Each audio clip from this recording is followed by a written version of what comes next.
Story number 4. This story belongs to the subreddit of MaliciousCompliance. This story is titled, Shh, this is a study place. This happened in January 2023. So near me there are rooms in the various academic and recreational buildings specifically designed for either solo or group studies. I have a bit of trouble studying in my dorm, since I lose focus there. So I use these rooms to be productive. For the first 2 quarters of my freshman year, I would use this one specific conference room that was out of the way. Most of these rooms have huge hallway-facing windows, and I abhor being watched. And there were even these 2 crows that would hang out by the window. It was a big, empty, and had a whiteboard and a projector. Basically, it was perfect for me. I would spend hours after class there until 1 a.m. when the building would close and they kicked me out. I ended up becoming pretty good friends with the closing staff there. Then they came. It was a group of 5 boys that would suddenly barge in while I was working and would use the room to horse around and ruin the quiet and productive space I had. They would knock on the door, poke their heads in, ask if they could hang out in there, and like an idiot, I said yes. This had happened before with people spotting the room and asking if they could sit with me, and they would usually be kind and quiet and study as well. These guys, though, they were just there to mess around. Every day they'd show up and eventually stop asking permission. At some point, I asked them if they could be a little quieter since I could hear them through my headphones. And they just gave me a look and waved me off. They would arrive after me and leave before me. So the staff never really saw them, and I had no grounds to complain since they technically weren't doing anything wrong, as the space wasn't a library, so there were no volume rules. One day when I was studying for the midterm, I locked the door for the first time since I really needed to prepare. When they came and jiggled the handle, I did my best to ignore them, pretending I couldn't hear. Instead, they went and got a staff member to unlock it. When they asked why I had done that, I told them that I needed to study and that I couldn't handle them being loud right now. They got angry and told me if I didn't like it, then I should leave. I complained that I had been there first, that there were other better places they could hang out and be loud, but they said it would be easier if I moved. Now, I could, as there were plenty of other study rooms, but in theory, so could they, as well as going to designated social spaces where they could be as loud as they wanted at their dorms. This room was tucked away and I had gotten comfortable using it, as my counselor had shown it to me when I was having trouble with mental health at the start of the year due to academic stressors. They had stopped being nice and gracious, treating me like I was the invader instead of them, and it annoyed me to no end. The next day, one of the guys was sitting there alone when I arrived, and the door was locked. He looked up and leered at me, literally laughing in my face. He poked his head out and told me that he was there first, and to go elsewhere because this was the room. But I've been studying here all year. Why do you want this room so badly? First come, first serve. Better find somewhere else to study from now on. It's not like your name is on this place. Huh. Oh, my name isn't on it? We'll see about that. Malicious compliance time.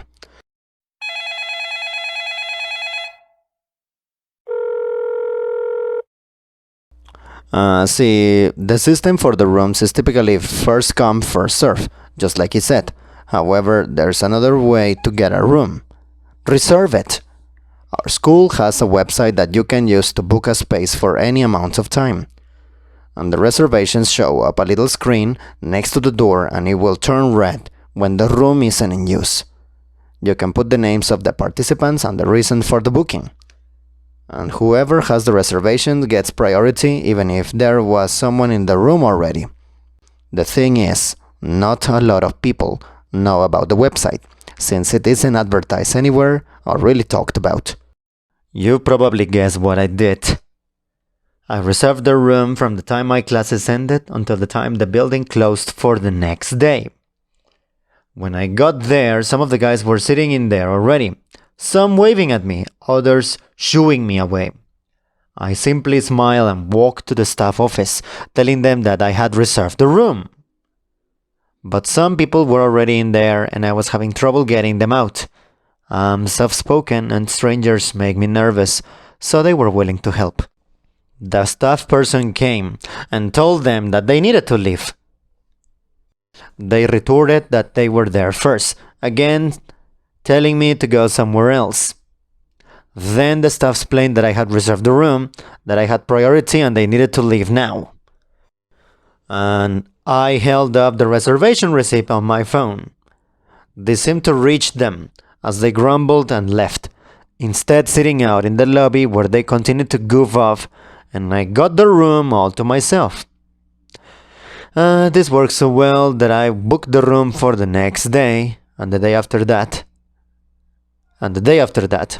I booked it for as far as I could and set up an alarm so I could book another day when the site updated. When I came back the next day, one of the guys was standing in front of the door looking at the screen that had my name on it. I slipped past him, closing the door behind me. I waved, as if huffed, and walked away. I still let other people in, and eventually when I moved off campus, I could set up my own space that was just as effective, but for a solid 4 months, I kept this up, and no one ever barged in on my sessions again.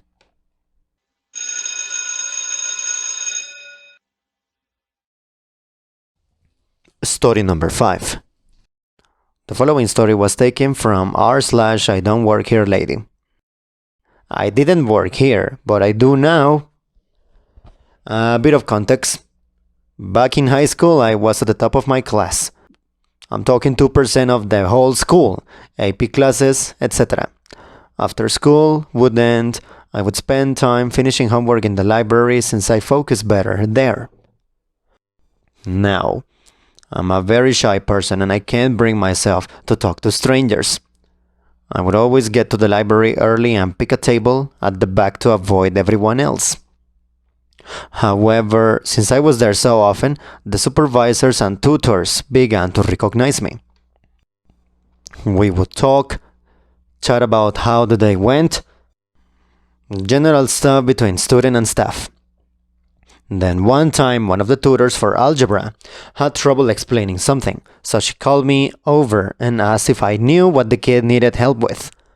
I did, and though I felt awkward, I went through an explanation, using scrap paper to draw out what I meant. I work with little kids, so visual representation is how I tend to explain things, if a verbal or written one didn't work. He understood and I went back to my own work. A couple days later, this happens again with geometry. Then again with English, and again, and suddenly almost every day either a student will come up to me or a tutor will call me over and I'll be helping someone. I do have very recognizable hair. It isn't hard to spot me. Eventually one of the supervisors asks me if I'd like to become an after-school tutor, since I already help so much. Student tutors are rare, but I would essentially sit in a designated area for tutors and have people come up to ask for help rather than to go to them. More isolated, which was comfortable for me. I was very hesitant, but ended up accepting, and I met some great students, and it felt good to be so helpful. Now I don't actively tutor, but people still recognize me and come up to ask about homework and projects if we share a class in college. So I may not have worked there, but I suppose I eventually did. Sometimes these events are wholesome and character building.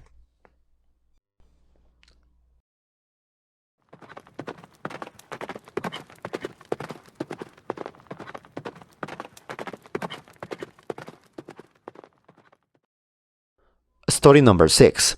This story came from r/MaliciousCompliance. The title of the story is, "Don't want my help? Sure, go ahead and get yourself fired." I would like to clarify that I'm a first-time poster, I'm a long-time lurker, so please forgive any mistakes. TLDR, jerk is such a jerk that his own actions get him fired.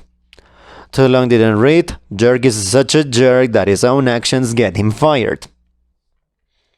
A bit of background. A while back, when I was still in high school, I worked at the local cinema to earn a bit of pocket money and experience. I stayed for a couple of years, working weekends when school was in session. I think I was halfway into my second year when the target of this revenge came into the picture. We'll call him Luke. Luke was a new hire and was just learning the ropes, which was common as turnover was high since we were all students. He seemed alright at first, and everyone was nice to him since we were all pretty close and knew one another from school, and we welcomed him in. I don't think even a week passed before the problem started. The first issue I heard of was that Luke was trying to flirt with one of the girls. The thing was, this girl was already in a relationship with one of the other employees.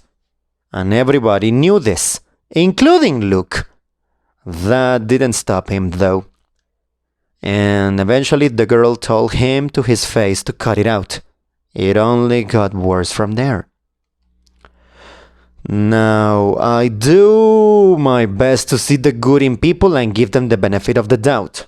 Despite what the others were saying, I still tried to get along with him. This unfortunately changed during the first real conversation I had with him. We were on break at the same time, and about 5 of us crowded into the little break room for lunch. I forget what exactly we were talking about, but I remember it was an uncomfortable topic, and Luke was using a lot of explicatives. The break room was not soundproof, and there were patrons outside, especially children. I tried to warn him about using that language so loudly that he might get into trouble if a customer heard him. Immediately his attitude towards me changed, and he responded with something along the lines of, "I can't say whatever I want. I have the right of free speech, don't tell me what to do." What? Oh, she's okay, chill. I was just concerned, but you do you. Ya puedo decir lo que quiera, carajo. Tengo la libertad, chingada madre, así que no me digas qué hacer, coño. A few minutes later, the convo had switched to high school, and Luke was raving about how Caucasians were the majority in the high schools in our district. Now, for my high school, this isn't true, as most of the community and students attending were Latino and made up about 70% of our student body. I told him as much. I told him something like, "That's not the case for high school, the high school where we go." "Oh yeah, it is? White is the majority everywhere. I have a friend that goes there." I actually go there. It's mostly, why are you talking?" "Excuse me? Who invited you to this conversation? I wasn't talking to you. Who asked?" Now this irritated me. I know it's a joke about looking for who asked, but this was before that became a thing, and I found it extremely rude. But in a moment of clarity, the best comeback came to mind, like arguing in the shower by yourself. And to this day, I could only wish to be able to recreate the moment. Smiling, I threw his words right back in his face. "Free speech!" The others at the table were laughing as I threw away the rest of my lunch and left the break room. My heart was beating too fast from the weird adrenaline rush I got, and I spent the rest of my break in the back of concessions until it was time to clock back in. I think that convo was what sparked Luke's hatred of me. Ever since then, he would glare at me whenever I walked by, would dump the trash from his bin when we were sweeping the floors for me to pick up, and generally was a jerk. His behavior kept getting worse. He would threaten to fight people, and he was a sharp potato of a boy, so no one was really scared. He would argue, say rude, passive-aggressive, or downright racist things, and was just generally a jerk.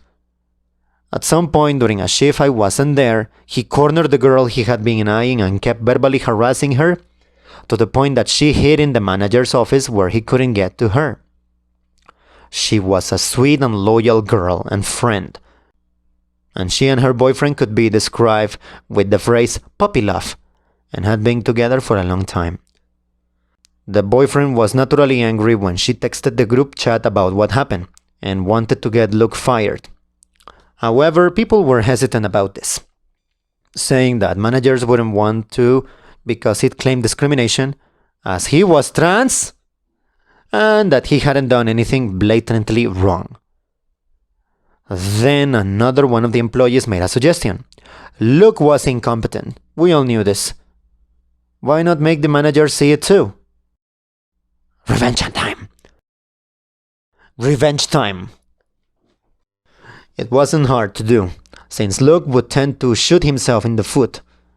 When possible, we'd point him out to managers when reviewing the cameras in the halls about him dumping his trash can when sweeping onto the ground in front of patrons.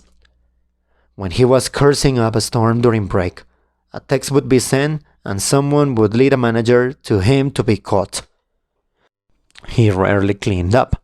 He was rude and loud, and the incident with the girl didn't help his case. It still wasn't enough, and week after week, his name was on the schedule. Then my opportunity came. See, at the cinema, there's a position called Point, aka the ticket taker, that lets you into the theater area. It's the second most dreaded position, the first being self-serve cleanup. And as you have to stand in place and interact with customers at a rapid-fire pace, smiling and listening for theaters to be called at the same time. When the night ends, the last person on point has to close and clean the serve stations. Today, to my initial dread, Luke and I were on point. The entire time, Luke would leave his station and pace the lobby towards me, then back, not even sweeping the ground as he went. He wasn't supposed to leave point and had to walk around customers to get back to his podium to help them. He was told off by a manager once or twice for this, but he continued his antics anyway. Then, as things slowed down, one of the managers approached me and told me that we were going down to one point. One person at the center rather than at both entrances, and that I'd have to explain to Luke how to close point before I went back to help clean concessions. It had to be this way since I had already taken the sanitation test and Luke had yet to do so, and therefore wasn't allowed behind concessions.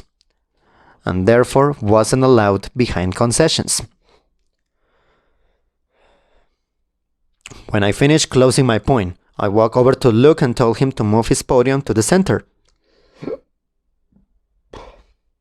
so he could take closing point. It did, though scowling at me. When he was set, I began to explain. Okay, so you'll be closing point tonight after the last movie starts. You will need to go to this point and... go away! What? I don't need your help, so don't talk to me. But I need to teach you how to close point. I don't care, shut up. I know you don't like me, but this is work. You need to do that, and... No, I don't want your help. Shut the hell up. No, I don't want your help. Shut the hell up. But... Fuck off, don't talk to me. At this point, I was beyond upset. I was furious, and I was trying to help, even after how he had acted, how he treated everyone here. I didn't care what he said in the break room, but it shouldn't affect work. This was ridiculous. I must have snapped or something because I complied, walking away saying, "Oh, fine, I don't care. Don't ever talk to me again." Hey, I said... And I replied, "I said don't ever talk to me again," I said, waving a hand over my shoulder. I went behind concessions to help, where he couldn't reach me. I don't know when, but I started crying out of frustration, and one of my friends came and hugged me, bringing me to a corner to cool down, I don't get angry often, but when I do, it makes me scared. I was just sick of his antics, sick of the way he spoke to me, just sick of his attitude. I'm not sure how long I sat back there. But soon enough, that same friend came and waved me to the front of the concessions. I wiped my face and walked out, and he pointed to point. There was Luke being instructed by the manager on how to close point, and the manager did not look happy with him. Arms folded, frowning, flat tone, everything spoke of irritation. My friends said that they had already explained that Luke refused my help when the manager asked them what was going on, as point can be seen and heard from almost the entire lobby. Seeing the scene lifted my spirits a bit, and I was able to end the night relatively easy. The next weekend, when the schedule came out, I didn't even have to check my email. It was posted in the group text, specifically the section with Luke's name. It was blacked out. If he had quit, his name would have been removed. But the fact that it was blacked out meant it was a sudden event. Luke had been fired. I'm not sure what it was that they fired him for anymore, but considering we were always low on staff and they had to worry about discrimination, I'm guessing there were enough complaints that they had to fire him. I like to think that last interaction I had with him was the final nail in the coffin.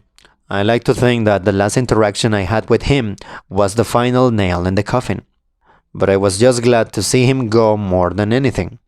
I heard he worked at a common fast food place for a while, but ended up getting McFire from there too.